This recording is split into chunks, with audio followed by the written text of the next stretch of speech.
Hi, you're watching TV9 News. I'm Pratibha, and the Election Commission has now announced the date for the polls that will be taking place. Of course, now campaigning has been going on in full swing, and now the Election Commission officially announcing the dates of the 4 states and 1 union territory. So let me give out the dates, beginning with West Bengal, that's seeing some fierce campaigning. In West Bengal, it will take place in 8 phases. The first phase will see 30 seats go to polls, and it will be taking place on March 27th. So that's when the polling will begin. In the second phase as well, there would be 30 assembly constituencies that would be going to polls, and that would be on April 1st. The counting of votes in all of them would be taking place on May 2nd. Now, talking about the third phase, this will be for 31 seats in West Bengal.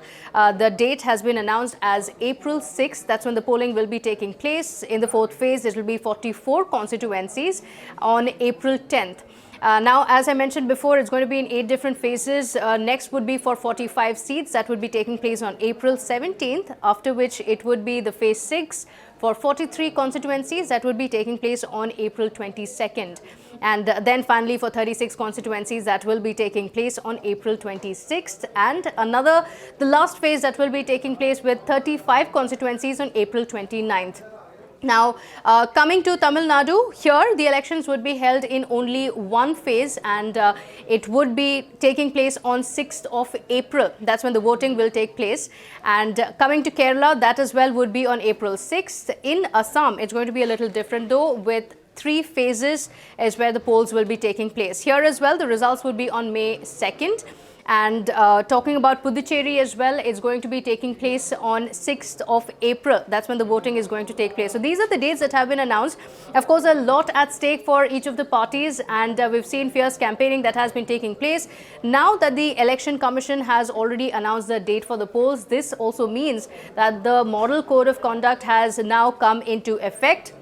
This is something to watch out for as the parties go in for the campaigning. Keeping in mind COVID-19, of course, the Election Commission also made a mention of that. It spoke about the challenges that will be coming in. Door-to-door campaigns as well is going to be limited to just 5 people because of the COVID-19 pandemic.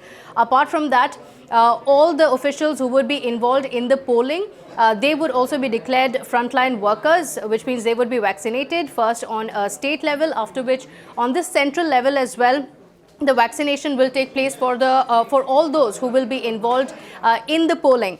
And of course, with COVID-19, there's going to be a lot of challenges that are going to come in for the Election Commission as well. As a vaccination drive has come in, that has also given some ammunition to the Election Commission to ensure that it can all take place as planned. So the dates have been announced, the parties are all gearing up, and now the real politicking is going to begin. Well, that's all we have for you. Thank you so much for joining. Please like, share and subscribe to TV9 Digital. I'll see you in the next video. Take care.